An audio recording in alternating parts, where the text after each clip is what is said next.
Hidup TV mempersembahkan Oase Rohani Katolik yang dibawakan oleh para imam Keuskupan Agung Jakarta. Selamat menyaksikan. Salam damai, gembala baik dan murah hati. Apa kabar? Kiranya kita semua dalam keadaan sehat dan penuh semangat. Kita berjumpa kembali dalam acara siaran Oase Rohani Katolik. Dan berbahagia sekali karena hari ini kita ditemani oleh Pastor Yohanes Budi Raharjo, SDB. Saya Bernadette Marita akan menemani Pastor Budi dan Anda semua kurang lebih selama 1 jam ke depan. Sekarang marilah kita menyapa salam damai kepada Pastor Budi yang sudah berada di studio untuk Anda hari ini. Salam damai Pastor Budi.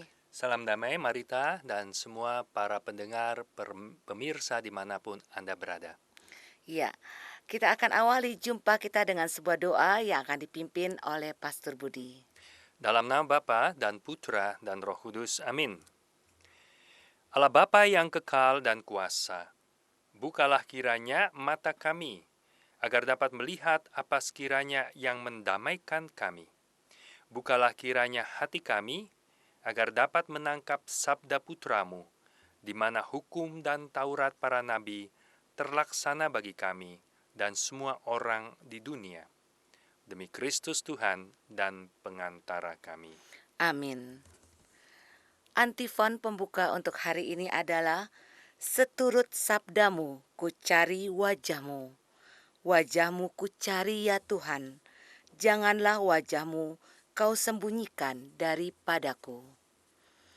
Bacaan dari kitab Kejadian bab 22 ayat 1 sampai 2, ayat 9a, dilanjutkan dengan ayat 10 sampai 13 dan ayat 15 sampai 18.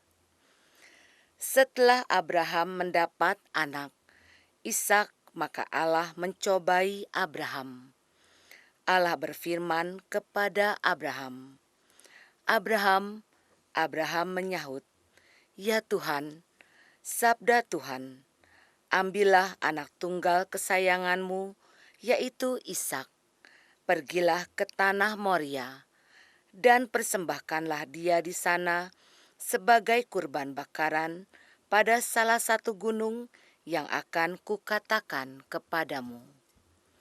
Maka sampailah mereka ke tempat yang dikatakan Allah kepada Abraham. Abraham lalu mengulurkan tangannya dan mengambil pisau untuk menyembelih anaknya. Tetapi berserulah malaikat Tuhan dari langit, "Abraham, Abraham."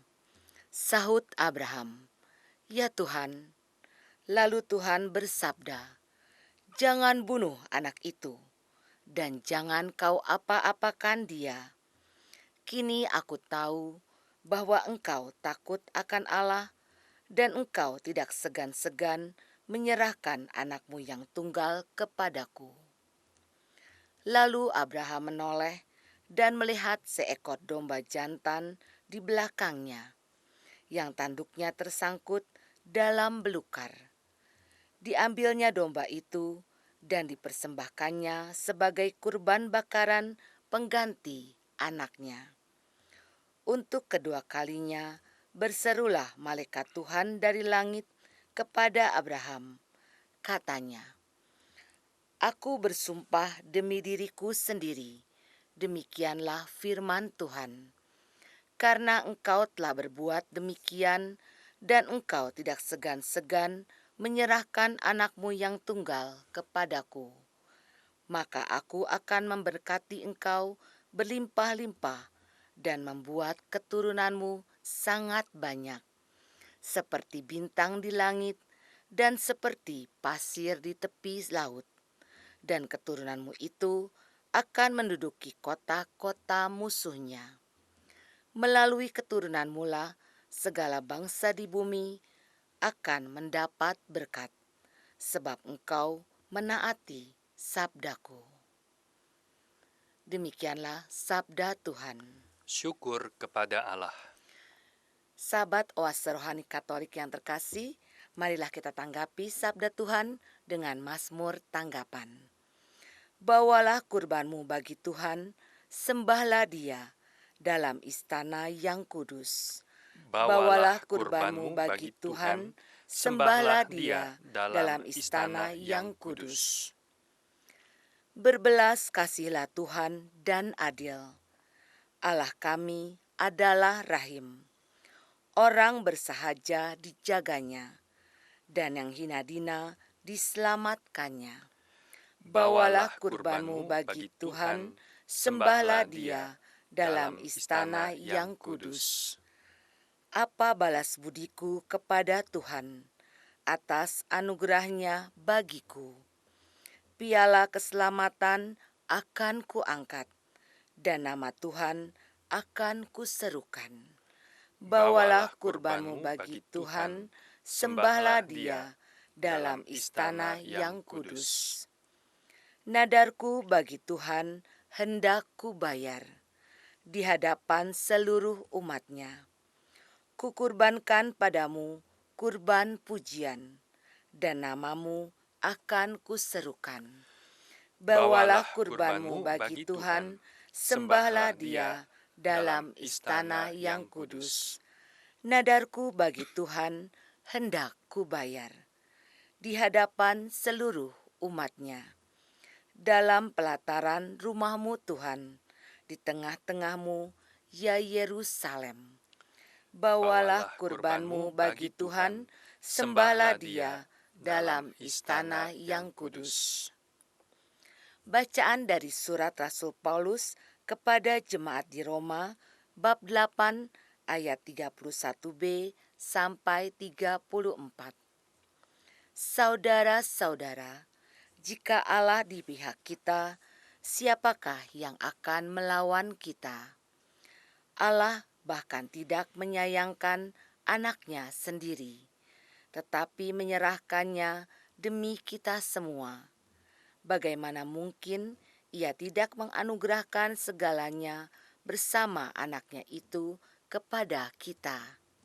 Siapakah yang akan menggugat orang-orang pilihan Allah? Allah yang membenarkan mereka, siapakah yang akan menghukum mereka?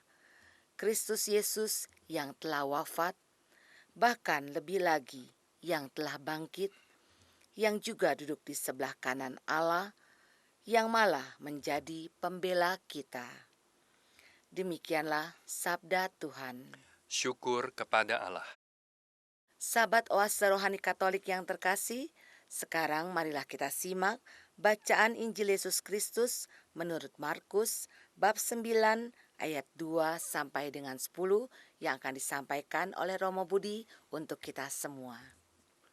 Tuhan sertamu. Dan sertamu juga. Inilah Injil Yesus Kristus menurut Markus. Dimuliakanlah Tuhan.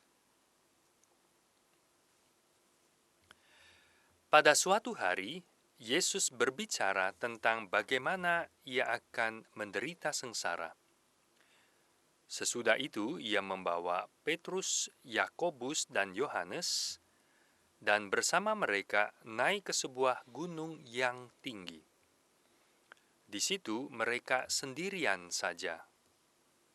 Lalu Yesus berubah rupa di depan mata mereka, dan pakaiannya sangat putih berkilat-kilat. Tidak ada seorang pun di dunia ini yang sanggup mengelantang pakaian seperti itu. Maka tampaklah kepada mereka Elia dan Musa. Keduanya sedang berbicara dengan Yesus. Lalu Petrus berkata kepada Yesus, "Rabi, betapa bahagianya kami berada di tempat ini. Baiklah, kami dirikan 3 kemah, 1 untuk engkau, 1 untuk Musa, dan 1 untuk Elia." Petrus berkata demikian sebab tidak tahu apa yang harus dikatakannya, karena mereka sangat ketakutan. Maka datanglah awan menaungi mereka, dan dari dalam awan itu terdengar suara, "Inilah anakku terkasih, dengarkanlah dia." Dan sekonyong-konyong, waktu memandang sekeliling, mereka tidak melihat lagi seorang pun bersama mereka, kecuali Yesus seorang diri. Pada waktu mereka turun dari gunung itu, Yesus berpesan supaya mereka jangan menceritakan kepada siapapun apa yang telah mereka lihat itu, sebelum Anak Manusia bangkit dari antara orang mati. Mereka memegang pesan tadi sambil mempersoalkan di antara mereka apa yang dimaksud dengan bangkit dari antara orang mati. Demikianlah Injil Tuhan. Terpujilah Kristus. Sahabat Oase Rohani Katolik yang terkasih, setelah kita bersama-sama menyimak bacaan-bacaan pada hari ini, sekarang marilah kita menyimak permenungan yang akan disampaikan oleh Pastor Budi untuk kita semua. Pastor, dari bacaan-bacaan hari ini, kiranya kabar sukacita apa yang ingin disampaikan kepada pendengar terkasih? Baik, Marita, para pendengar pemirsa, yang kabar sukacita kita bisa tangkap dari bacaan kedua tadi. Kalau Allah tidak menyayangkan anaknya sendiri, tapi menyerahkannya demi untuk kita, maka apalagi yang kita takutkan, yang kita khawatirkan? Siapa yang bisa menggugat orang pilihan Allah? Apalagi yang membuat kita khawatir bahwa Tuhan tidak membela kita, karena Ia bahkan tidak menyayangkan anaknya untuk menyerahkannya buat kita, menganugerahkan segalanya pasti dengan anaknya itu. Dan itu kan kalau dihayati, disadari itu, sungguh-sungguh sukacita yang luar biasa. Kita dicintai oleh Allah di dalam diri Yesus sampai yang seperti itu. Nah, untuk lebih masuk ke menghayati, memahami kabar sukacita itu, mari kita bahas mulai dari bacaan yang pertama. Ya. Dan yang dipilih sebagai bacaan pertama adalah dari Kitab Kejadian, di mana kita mengenal dengan baik, familiar, kisah mengenai Abraham, yang dulu punya nama Abram. Dia yang dipanggil oleh Allah Israel, Yahweh, untuk meninggalkan tempat asalnya di Ur Kasdim dan pergi ke tanah yang Tuhan mau tunjukkan, yaitu tanah Kanaan. Dan Tuhan menjanjikan kepada Abram bahwa ia akan memperoleh keturunan banyak bagai bintang di langit, bagai pasir di laut. Ia akan menjadi bapa sebuah bangsa. Dan tentu menunjukkan tempat di mana dia akan memperoleh tanah, tempat di mana dia dan keturunannya tinggal. Dan Abraham juga akan menerima berkat. Bahkan orang-orang juga yang lain akan menerima berkat lewat Abraham. Dan selalu Abraham dilukiskan sebagai orang yang taat kepada Allahnya. Selalu menunjukkan kesiapsediaannya. Seperti di dalam perikop ini, kalau tadi Anda simak dan Anda bisa baca di Kitab Kejadian 22, jawaban Abraham selalu singkat, ya Tuhan. Ya Tuhan, ya. Yes, Lord. Satu ungkapan, ini aku, siap untuk melaksanakan kehendak-Mu. Untuk bisa menjadi bapa sebuah bangsa, tentu Abraham perlu punya keturunan. Dan kita tahu bahwa begitu lama dia tidak punya keturunan. Sampai usia yang dibilang lanjut itu. Menurut ahli kitab suci, dia menunggu sampai 24 tahun. Ya, sampai punya anak Ishak. Begitu sabar, begitu bertekun, begitu juga mengandalkan Tuhannya. Itu iman Abraham. Ya. Tetapi yang dicerita dalam perikop minggu ini adalah ujian yang lain. Dan ujian yang mungkin sudah paling topnya. Karena anak yang ditunggu-tunggu 24 tahun, yang hanya satu-satunya itu, yang darinya lah bisa jadi keturunan sebuah bangsa yang banyak, itu diminta untuk dikorbankan. Wah, itu sungguh-sungguh satu ujian yang maksimum untuk Abraham. Tapi seperti tadi saya katakan, ketika dipanggil oleh Allah berfirman kepada Abraham, Abraham menyaut, "Ya Tuhan, ambillah anak tunggalmu, kesayanganmu, Ishak, pergilah ke tanah Moria, persembahkan di sana sebagai kurban bakar." Ya, dan sahut Abraham selalu, "Ya Tuhan, siap." Kita sebetulnya ini sudah satu cerita yang disingkatkan, tapi pastilah buat Abraham satu pergumulan yang besar.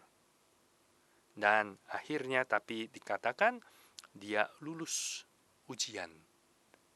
Dia akhirnya sampai pada keputusan kalau itu pun diminta, padahal ini hanya satu-satunya yang bisa diharapkan, dia pun siap mempercayakan diri apapun pada janji Tuhan yang pasti digenapi, tidak mengecewakan. Dan Abraham lulus dalam ujian, ya, dan di situ dikatakan, "Jangan bunuh anak itu, jangan diapa-apakan. Kini aku tahu engkau takut akan Tuhan, akan Allah. Tak segan-segan menyerahkan anakmu yang tunggal kepadaku." Dan kita tahu ceritanya dengan baik bahwa kemudian disediakan oleh Allah satu hewan kurban di situ, bukan Ishak. Ya. Nah, itu cerita yang disampaikan di dalam perikop ini. Sebetulnya cerita itu punya konteks, latar belakang situasi kehidupan di mana Abraham berada. Karena pasti kita manusia hidup sesuai dengan konteksnya, ya, dengan keadaan sekeliling kita, masyarakat kita. Dikatakan bahwa di daerah Kanaan itu, orang-orang Kanaan punya praktek untuk mengorbankan anaknya. Untuk tujuan apa? Untuk tujuan mungkin kayak mau mengharapkan kemujuran dari dewa mereka, Allah mereka. Mau misalnya untuk kayak meredakan amarah Allah mereka. Dan mereka punya kesadaran primordial untuk membuat dapat berkat ini, keselamatan ini, ataupun meredakan amarah ini. Mungkin bencana ini banyak, mungkin Allah murka. Lalu untuk meredakannya kasih korban. Bukan korbannya anak mereka, bukan hewan. Itu keadaan praktek orang Kanaan pada waktu itu. Karena Abraham kan dari Ur pindah ke Kanaan, dan dia disekelilingi orang-orang seperti itu. Itu bisa kita baca misalnya dalam kitab pertama Raja-Raja. Ya, kitab pertama Raja-Raja bab 16 ayat 34. Di situ dikatakan pada zamannya itu Hiel orang Betel membangun kembali Yeriko dengan membayarkan nyawa Abiram anaknya yang sulung. Ia meletakkan dasar kota itu. Jadi waktu Hiel mau membangun kembali kota Yeriko, mungkin kayak zaman sekarang kan mau bangun rumah ada selamatannya kan, ya potong kerbau kan, lalu kepalanya ditaruh di bumbungan atau apa gitu kan. Nah itu dibuat itu. Dia mempersembahkan anaknya Abiram untuk waktu ia meletakkan dasar kota itu. Jadi untuk selamatan, meletakkan fondasi itu, ya. Lalu dan dengan membayar nyawa Segup anaknya yang bungsu, ia memasang pintu gerbangnya. Ya, setelah mungkin dasar selesai itu dan mungkin finishing, ya, ini selamatan lagi nih, kasih lagi anaknya itu dikorbankan. Seperti itulah contohnya orang ini dari yang namanya Hiel. Ada contoh yang lain dari 2 Raja bab 3 ayat 27. 2 Raja bab 3 ayat 7, di situ dikatakan Raja Moab mengambil anaknya yang sulung yang akan menjadi raja, lalu mempersembahkan sebagai korban bakaran di atas pagar tembok. Karena ceritanya kalau dibaca lengkap, Anda bisa baca sendiri di bab 3 itu, dari buku kedua Raja-Raja, si Raja Moab ini sedang dalam kekalahan, diserang oleh Israel.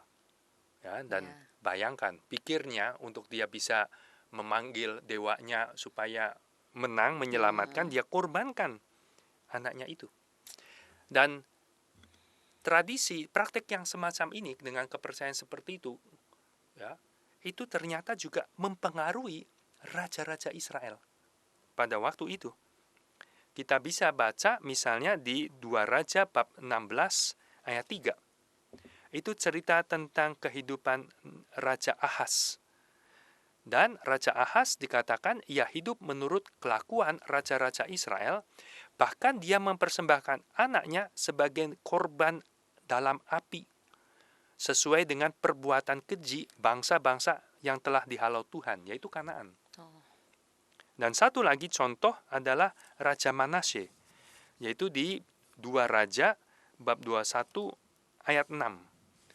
21 ayat 6, di situ dilukiskan bahkan ia, Manasye, raja itu, mempersembahkan anaknya sebagai korban dalam api, melakukan ramal dan telaah, menghubungi para pemanggil arwah, pemanggil roh peramal, pokoknya perbuatan-perbuatan yang dianggap tidak baik di mata Tuhan, bahkan yang keji sampai mengorbankan anaknya.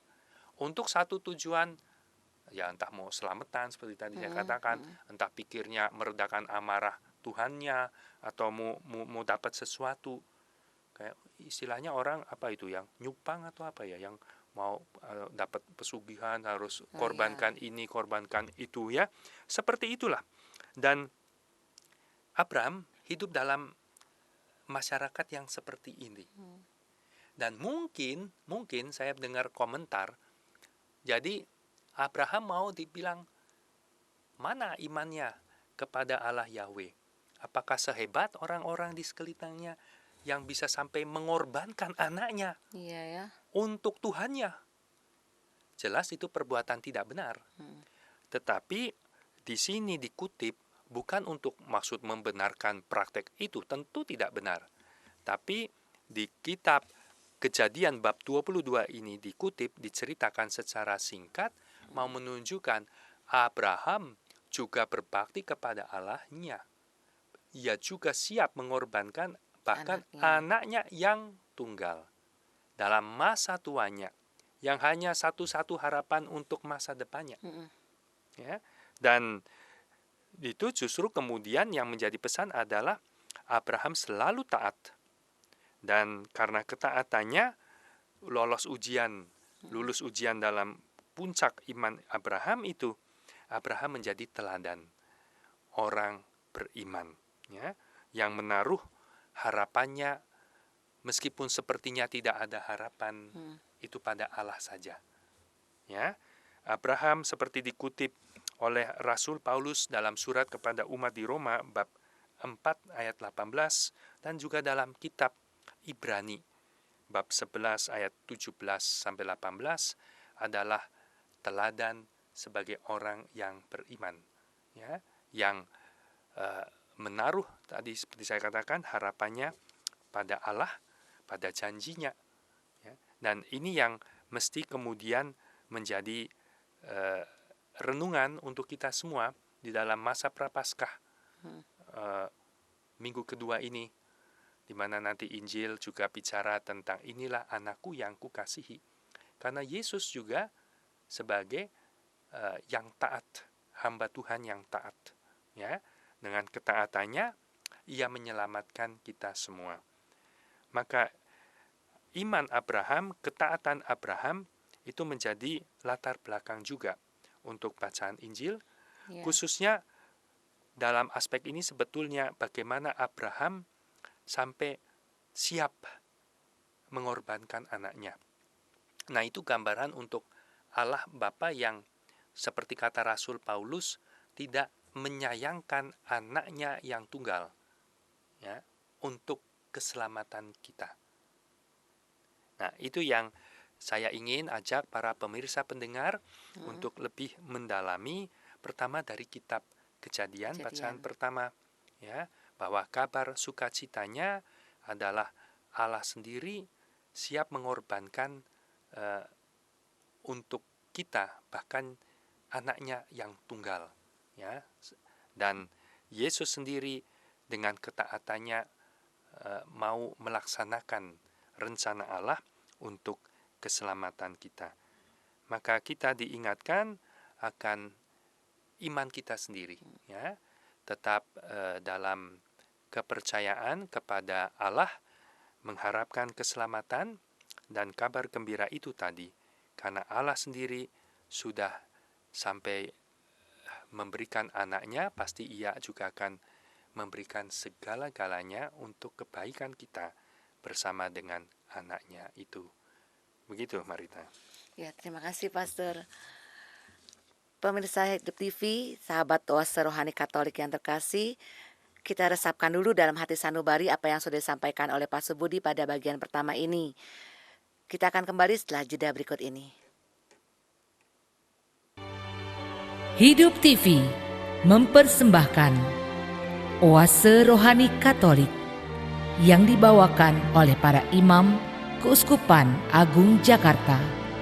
Selamat menyaksikan.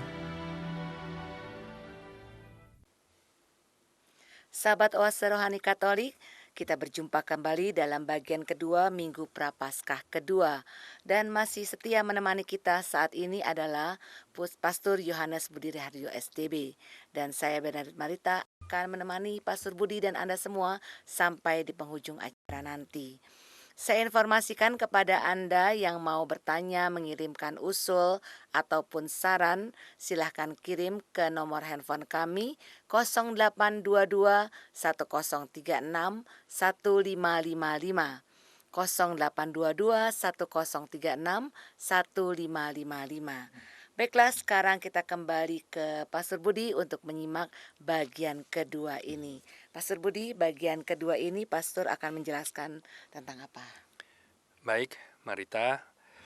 Tentu bagian kedua ini saya ambil dari Injil, dan Injil di tahun B menurut Markus. Cerita yang kita juga familiar, sudah akrab, yaitu Yesus berubah rupa, menampakkan kemuliaannya di gunung itu.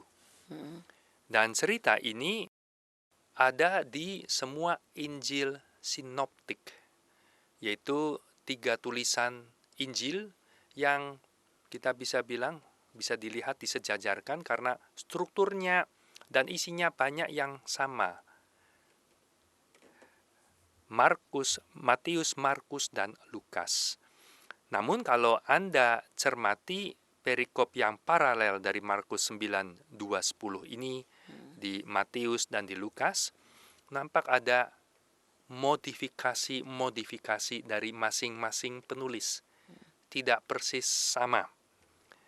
Nah, kalau Markus, versi Markus, itu kalau kita perhatikan lebih detail, dia hanya menulis bahwa Yesus berubah rupa. Singkat itu saja. Kalau di Lukas, dia menceritakan ada wajahnya berubah. Kalau di Matius dikatakan berkilau-kilau seperti matahari. Tapi sebaliknya, Markus mencatat detail tentang pakaian Yesus yang menjadi sangat putih berkilat-kilat.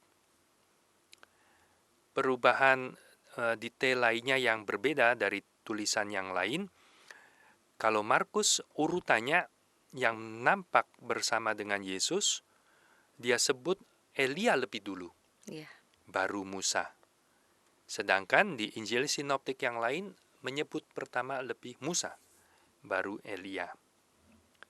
Dan ketika Petrus mengalami penglihatan itu, di sana dikatakan ada keterangan Petrus mengucapkan hal itu karena ia begitu merasa sangat ketakutan. Saya merasa terjemahan ini merasa ketakutan kurang pas, karena dalam bahasa Inggris overcome with awe. Awe itu rasa ketersimaan gitu ya, terkesima yang begitu, bukan ketakutan. Ketakutan kan pingin menjauh, pingin lari. Terkesima itu kan indah, terpaku, ternganga gitu ya, karena keindahan yang luar biasa. Maka kata-katanya kan, betapa bahagia kami di sini, ya, buat 3 tempat kita tinggal di sini aja. Kalau orang takut kan nggak mau tinggal di sini saja, ya. Tapi rasa begitu kagum, rasa indah, rasa megah, mulia, sehingga dia merasa, aduh di sini aja deh. Aku bikin 3 rumah ya, 1 engkau, 1 untuk Musa, 1 untuk Elia. Sudah, kayaknya sudah sampai tujuan hidupnya di situ. Ya, nggak usah turun lagi cari apa-apa lagi, karena sudah merasa begitu berbahagia. Ya, dan kemudian menurut tulisan Markus ada yang khas di sini, yaitu dikatakan oleh Markus, mereka itu masih lanjut berdiskusi apa artinya bangkit dari antara orang mati. Ya, ayat 10 kan dikatakan mereka memegang pesan tadi sambil mempersoalkan di antara mereka apa yang dimaksud dengan bangkit dari antara orang mati. Jadi masih terus berdiskusi, berbincangkan itu. Nah, itu sedikit detail-detail kalau mau melihat, membandingkan dengan tulisan Injil sinoptik yang lain, Matius maupun Lukas, dari perikop kejadian satu hal yang sama. Lalu ada sedikit tambahan informasi, menurut ahli kitab suci, kalau dihitung dari saat Yesus menceritakan, memberitahukan sengsaranya, kan, ayat pertama dikatakan suatu hari Yesus berbicara tentang bagaimana ia akan menderita sengsara, yaitu pemberitahuan pertama. Murid sudah dikasih tahu. Tentu maksud Tuhan, jangan pikir saya dan kalian pergi ke Yerusalem mau naik tahta, tapi anak manusia itu mau menderita.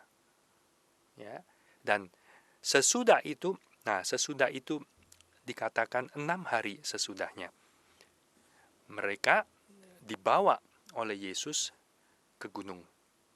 Ya, 3 murid, Petrus, Yakobus, dan Yohanes. 3. Padahal kita tahu ada murid yang menjadi rasul, ada 12. Tapi dari 12 itu ada, boleh dibilang yang inti 3 orang. Dan kalau kita lihat di bagian akhir hidup Yesus di Taman Getsemani, juga 3 orang ini yang diundang lebih dekat ketika Yesus berdoa di sakaratul maut itu. Ya. Yang menjadi seringkali pemikiran para ahli kitab suci, apa artinya, kenapa Yesus atau Allah dalam rencananya menunjukkan Yesus yang berubah rupa itu, menjadi putih berkilau mulia seperti itu. Dan biasa dikomentari adalah semua ini semacam bantuan dari sang guru kepada murid-muridnya. Bantuan dari Tuhan kepada umatnya. Kenapa perlu dibantu? Karena Tuhan tahu mereka nanti semua akan shock, akan mengalami skandal. Bagaimana melihat gurunya itu yang membuat mukjizat, yang punya kuasa, yang dihormati, akan menderita, dan menderita sebegitu hinanya, dipermalukan, diolok-olok, ya, dan menderita yang begitu sangat habis-habisan, ya, disalib seperti itu. Dan itu semua orang kan akan shock, skandal, dan itu bisa menggugurkan iman, bisa nggak kuat lagi untuk menerima kenyataan seperti ini. Dan dikatakan bahwa penglihatan ini diantisipasi sambil Yesus sang anak ini, putra tunggal, mau dalam perjalanan ke Yerusalem untuk menderita. Dan sudah memberitahukan sebelumnya, di tengah jalan disisipkan peristiwa penglihatan kemuliaan di atas gunung itu. Untuk sekali lagi mengimbangi, mengimbangi nanti hal yang berat yang akan disaksikan oleh para murid yang belum mengerti. Dan memang kalau kita lihat di dalam Injil berikutnya, dikatakan kan 3 kali Yesus memberitahukan penderitaannya. Dan makin diberitahukan, makin tidak mengerti. Karena misalnya makin diberitahukan, malah mereka bertengkar di tengah jalan. Siapa yang paling besar di antara kita? Sang guru ngomongin untuk menderita, menjadi pelayan, di sini ngomongin siapa yang dapat kedudukan lebih tinggi. Ya. Dan kemudian sampai yang ketiga kali juga sama. Malah dikatakan 2 rasul itu, Yohanes dan Yakobus, minta bantuan ibunya, bantu ngomongin. Supaya nanti ketika engkau sampai menjadi raja, minta anakku yang satu di kanan, yang satu di kiri. Mereka sujud, menyembah, minta.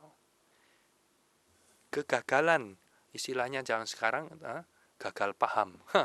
Gagal paham nih mereka semua. Ya, memang tidak gampang untuk menerima, memahami, loh, Mesias yang dijanjikan itu kok ternyata yang menderita seperti ini. Jadi ada salib, tetapi Tuhan mau katakan ada Paskah. Kenyataan hidup itu ada suka duka. Ya. Salib penderitaan. Salib itu suatu duka cita pasti. Tetapi di Paskah itu ada sukacita. Ada kebahagiaan. Ya, seperti kebahagiaan Petrus di atas gunung itu bilang, udah deh, nggak usah kemana-mana lagi. Di sini saja, kita tinggal di sini. Sudah penuh kebahagiaannya. Salib kita tahu membawa kehinaan. Tetapi Paskah membawa kemuliaan, kebangkitan. Ya. Dan salib itu mengakibatkan kematian. Tapi Paskah jelas kehidupan. Bahkan kehidupan kekal. Ya. Dan inilah yang mau diimbangi oleh guru kepada muridnya. Supaya kuat ketika nanti perlu mengikuti gurunya di jalan salib itu. Dan kita semua akan masa Prapaskah, kita juga punya ibadah itu. Jalan salib. Ya. Kita mengikuti itu, menghayati bagaimana Yesus menderita untuk kita, mengorbankan segala-galanya untuk kita. Tapi kita beruntung karena kita dalam gereja sekarang sudah mengerti Yesus yang menderita, wafat di salib, tidak selesai ceritanya di situ. Tapi ada kebangkitan. Ya. Lalu ada sedikit detail yang saya mau sampaikan. Di sana ditulis hanya gunung yang tinggi. Tidak ditulis namanya.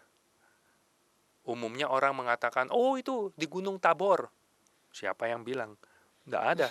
Ya, di Matius juga nggak ada, di Lukas juga nggak ada.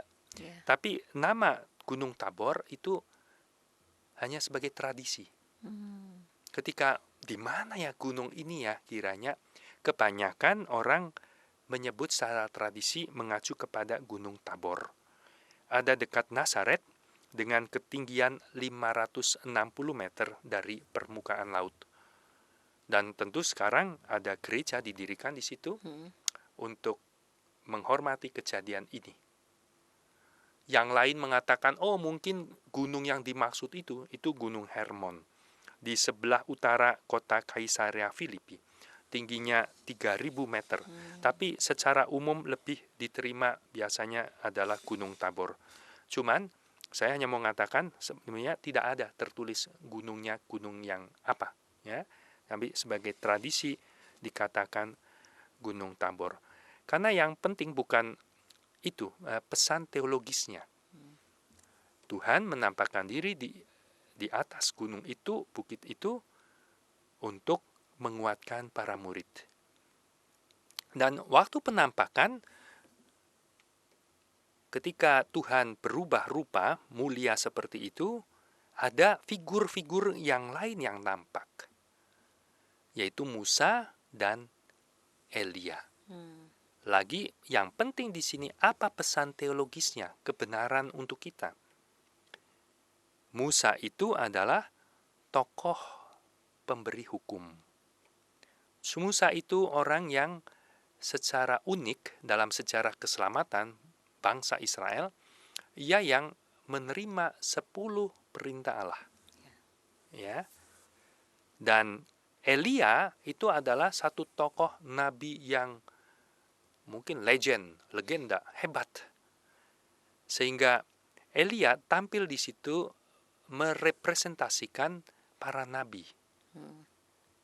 Sehingga Yesus bersanding dengan Musa dan Elia, itu pesannya mau mengatakan kepada kita, di dalam diri Yesus Kristus orang Nazaret itu, tergenapilah apa hukum Taurat menjadi sempurna. Bukankah Yesus bilang, aku datang bukan untuk meniadakan hukum Taurat. Ya, satu titik pun tidak akan ditiadakan, tetapi aku datang untuk menggenapinya. Ya, membawa hukum itu kepada kesempurnaan. Maksud menggenapi itu. Dan kegenapan hukum Taurat tidak lain adalah kasih. Ya, seperti kata Rasul Paulus, kegenapan hukum Taurat adalah kasih. Kamu sudah pernah mendengar, mata ganti mata, gigi ganti gigi. Tapi aku berkata kepadamu, ya, kau ditampar pipi kanan, beri pipi kiri. Wow. Membalas kejahatan dengan kebaikan. Pikirnya hukum Taurat itu sudah adil. Aku dipukul, diambil satu, ya aku minta satu. Nah, ya kan? Adil. Tapi buat Tuhan yang sempurna bukan itu. Bukan karena aku dirugikan 1000, aku rebut kamu 1000 juga. Tidak. Tetapi aku dirugikan di hati, aku balas dengan kebaikan. Nah, itu kasih. Ya, kerahiman. Lalu Elia itu seperti tadi saya katakan merepresentasikan nabi. Dan Yesus di situ menunjukkan bahwa dia adalah juga kepenuhan nubuat dalam tradisi para nabi.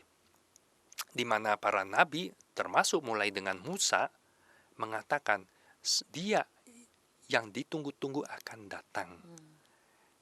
Mesias. Ya, dan Yesus itulah katakan yang terakhir yang mau menyatakan meneruskan pesan Tuhan, wahyu Allah kepada kesempurnaan. Saya pernah dalam siaran sebelumnya kan mengatakan siapa itu nabi. Biasanya orang berpikir nabi orang yang banyak bisa bernubuat, kayak peramal gitu, bakal terjadi ini, itu, ya toh? Atau nabi yang biasanya banyak membuat mukjizat, sampai menyembuhkan ini, itu, atau bahkan menghidupkan orang mati. Tapi pada dasarnya, esensinya, nabi bukan itu. Nabi adalah yang menyampaikan pesan Tuhan. Yang menyatakan wahyu itu. Dan di dalam diri Yesus, wahyu itu penuh. Karena dia adalah anak. Ya, dalam dia menyampaikan siapa itu Bapa. Maka Yesus Kristus adalah pemenuhan perjanjian lama yang diwakili oleh figur Musa dan Elia, hukum dan nabi, ya, kitab-kitab hukum dan kitab para nabi. Perjanjian lama itu. Dan Yesus yang pemenuhan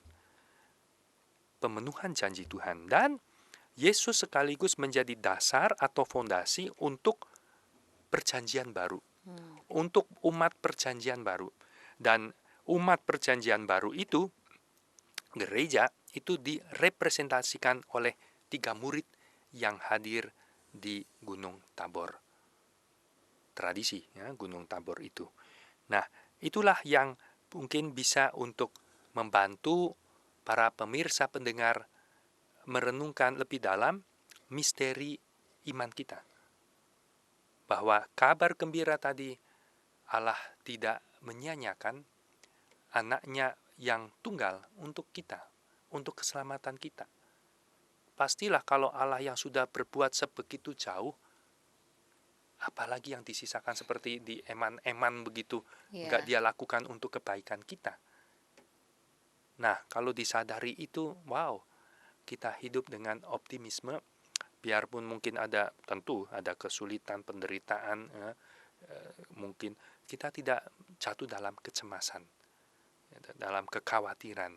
Tapi dengan iman, optimisme, keberanian, bahkan sukacita, ya, karena kita setelah mengenal kasih Allah yang sedemikian besar dalam diri Yesus, yang merupakan kegenapan perjanjian lama dan juga menjadi dasar untuk umat Allah yang baru, yaitu gereja, di mana kita menjadi anggotanya di dalamnya.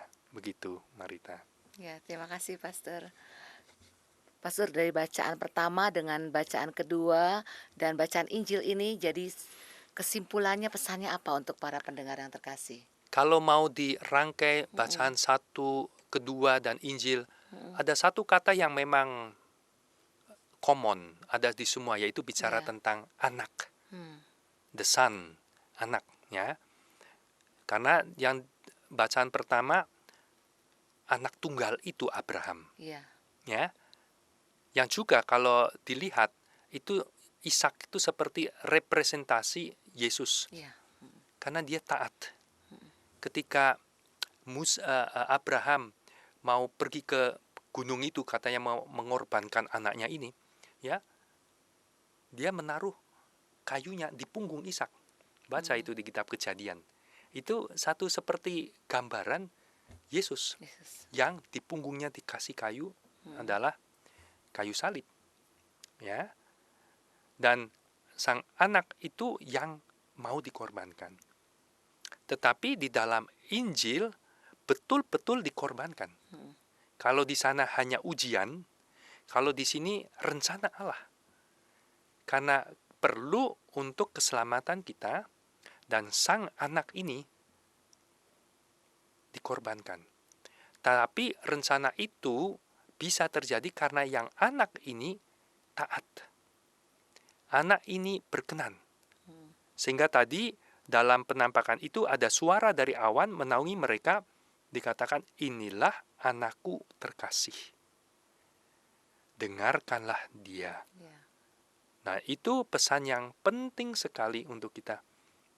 Bahwa menjadi seorang Kristen, pengikut Kristus, mestinya kita juga seperti dia. Yaitu yang berkenan, ya, kepada Tuhan, yang menjadi kasih. Mendengarkan dia artinya kita juga nyimak apa yang ia ajarkan, teladankan, dan kita mengikutinya, taat.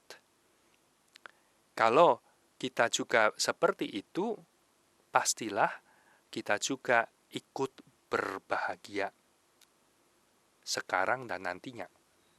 Bersama dengan Yesus, seperti yang kayak diantisipasi, dialami oleh Petrus dan teman-temannya. Betapa bahagianya aku di sini. Ya. Dan menyangkut dengan bacaan kedua tadi, sekali lagi, sang anak itu yang Allah tidak menyayangkan, mengorbankan, membuat kita betul-betul menerima kabar sukacita, ya, bahwa Allah pasti akan bertindak apa saja sampai menyerahkan anaknya yang tunggal kok untuk kebahagiaan kita, ya. Dan itu menimbulkan tadi optimisme, ya, kegembiraan, sukacita, mendengar, menyadari bahwa kita dicintai sedemikian besar oleh Allah. Dan semoga dengan demikian masa Prapaskah ini makin kita menghayati penderitaan Tuhan, ketaatannya yang membawa kepada salib, makin kita menyadari cinta yang begitu besar dari Allah dalam diri Tuhan Yesus, ya. Dan kalau menyadari cinta itu dalam diri kita seperti itu, pastilah dalam hati kita akan tumbuh cinta juga. Mencintai Dia yang telah mencintai kita lebih dahulu. Dan ketika ada itu tumbuh dan makin kuat, itu keselamatan.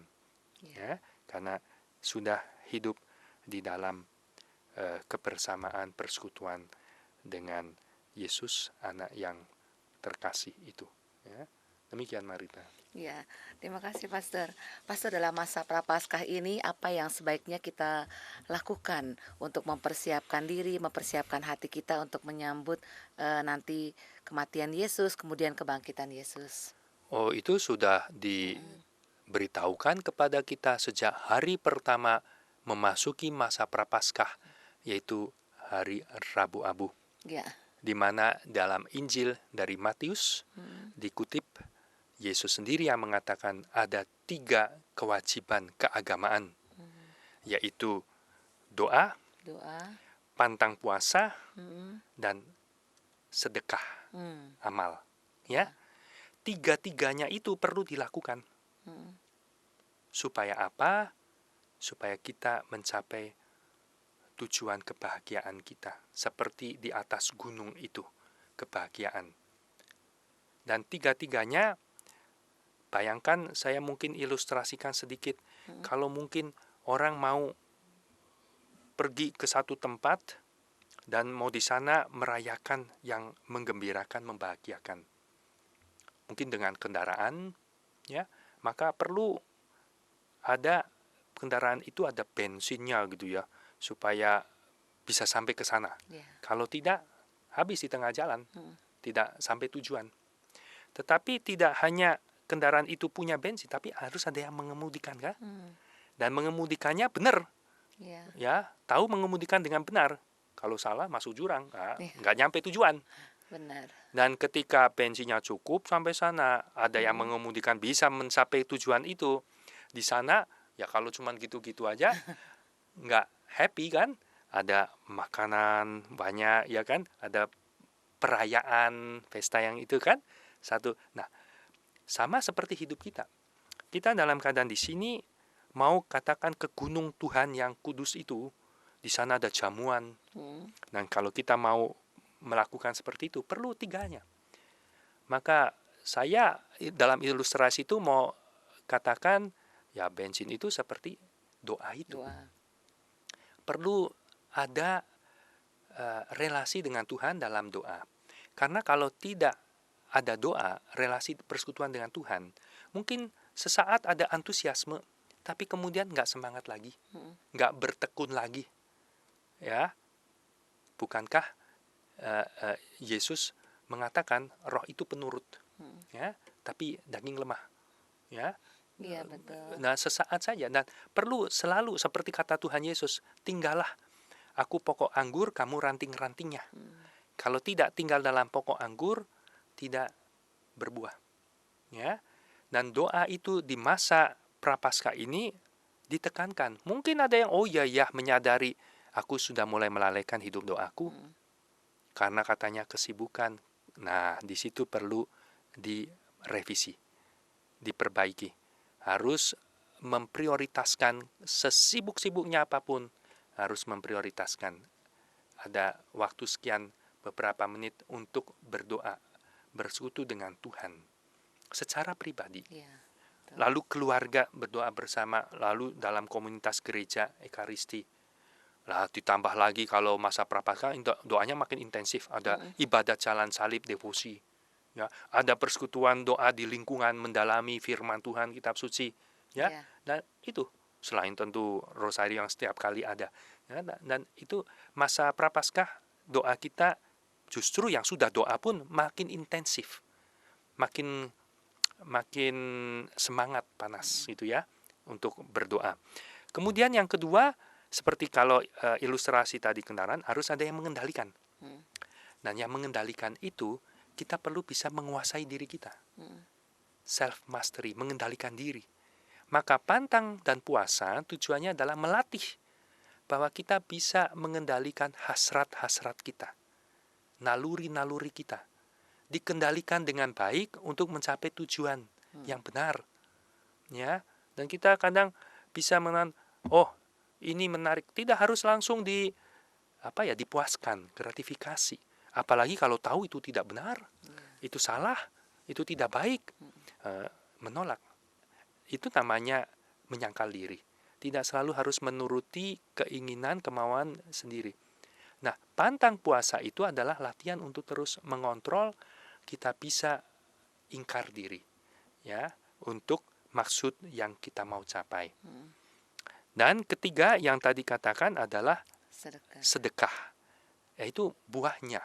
Sampai tujuan di sana kalau nggak ada apa-apa, ya, harus ada buahnya, pestanya itu amal kita, cinta kasih kita, kebaikan kita, buah-buah itulah yang membuat hidup kita menjadi semarak, ya, menjadi indah, menggembirakan, membahagiakan, ya. Maka seperti dulu pembimbing saya mengatakan melayani Tuhan itu membahagiakan, ya. Bukan artinya melayani Tuhan itu gampang, menyenangkan, tidak. Iya. Ada pengorbanan, ada kesulitan, tetapi kalau bertekun seperti yang Yesus ajarkan dan teladankan, kemudian kita mengalami, wow, membahagiakan. Lagi-lagi seperti Petrus itu mengatakan, wow, aku bahagia di sini, seperti ini Tuhan, ya. Dan semoga itulah yang boleh dialami oleh kita, khususnya nanti dalam masa Paskah, ketika kita sekali lagi dalam hidup kita merayakannya. Yeah. Masa ini Prapaskah, masa pemurnian, masa persiapan, masa pembaharuan diri. Ada aspek tobat, betul, pasti karena pertobatan itu bukan urusan sekali jadi selesai, tapi proses terus-menerus menuju kepada kesempurnaan, kedewasaan, dan masa penuh rahmat. Karena justru disinilah dalam momen yang paling intens dalam kehidupan doa liturgi gereja, ya, kita bisa memetik banyak rahmat untuk kemajuan hidup kita. Begitu, Marita. Ya, terima kasih, Pastor. Baiklah, sahabat Oase Rohani Katolik, kiranya kita cukupkan sampai di sini jumpa kita dengan Pastor Budi Yohanes Rajo SDB dan saya Bernadette Marita. Mohon pamit dari ruang dengar Anda. Sampaikan salam saya kepada seluruh keluarga Anda. Sekarang marilah kita berdoa untuk menutup jumpa kita dan mendapat berkat Tuhan melalui Pastor Budi. Marilah kita berdoa. Allah Bapa di surga, dengarkanlah seruan kami dan lindungilah hidup kami. Perkenankanlah kami melalui penderitaan memasuki kehidupan sejati demi Dia yang telah mematuhi kehendak-Mu dengan sempurna dan menjadi pemimpin hidup kami. Ialah Kristus, Tuhan dan pengantara kami. Amin. Tuhan sertamu dan sertamu juga. Dan semoga saudara sekalian diberkati oleh Allah yang Maha Kuasa, Bapa dan Putra dan Roh Kudus. Amin. Baiklah sahabat Oase Rohani Katolik, sampai jumpa lagi di acara Oase Rohani Katolik berikutnya. Kita Bhinneka, kita Indonesia. Demikianlah Oase Rohani Katolik yang dibawakan oleh para imam Keuskupan Agung Jakarta. Tuhan memberkati.